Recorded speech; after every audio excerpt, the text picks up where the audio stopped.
Let's now have a look at other stories making headlines across the country. 2 students from St. Mary's Taachasis Girls High School in Tinderet Constituency, Nandi County, have died after a matatu they were traveling in lost control and overturned in the Chepsangor area on the Nandi Hills Kopere main road.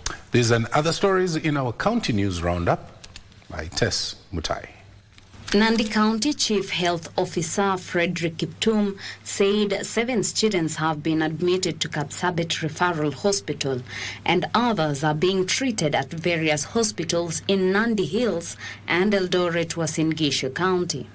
Nandi County Governor Stephen Sang has said they will collaborate with the Red Cross and the Kenya Highways Authority to ensure that the road is properly marked and that health facilities in those areas are fully upgraded to reduce accidents and save many lives. We are managing, or our doctors are managing, the 7 patients. Majorly, they got fractures and what we call soft tissue injuries. So as of now, I'm asking the parents to be calm because our medical staff are handling and assisting the students. Residents in the county have now come forward to complain about the situation in which many accidents have been reported in the Chepsangor area due to the hills and valleys, while calling on the government to build walls and widen the road so that the number of accidents and deaths on the road can be reduced. Inabeba capacity 11, hiyo kadogo inabeba watu 21. Wakati watu walikufa, watu karibu 8 kwa gari, safari moja akabaki mtu mmoja na watoto wamekufa. I think barabara wajaribu kutuwekea ukuta na waweke speed limit kwa sababu najua hii barabara ni mteremko.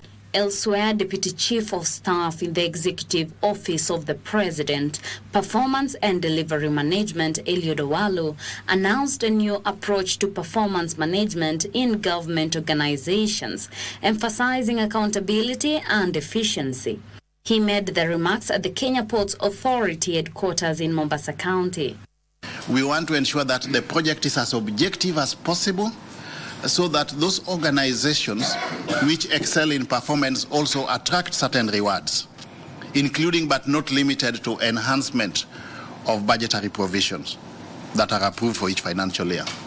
If there are organizations which are perpetually underperforming, there is no justification why the public should keep on spending money on those type of organizations.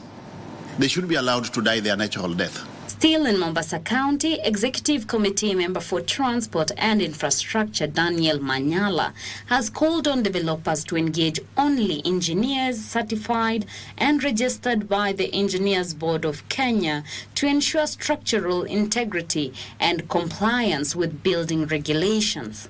He spoke at the Pembe Zandovu where he led the work to commemorate World Engineering Day.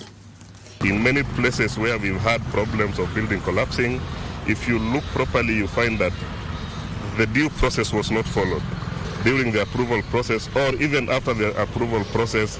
After the approval, then the developers decide to take a shortcut. In Kinangop, Nyandarua County, Public Eye Kenya, a non-governmental organization, has raised concerns regarding the lack of essential facilities such as toilets and breastfeeding rooms in public offices and banks. They are now calling on members of parliament to enact laws that would compel the institutions to address these issues.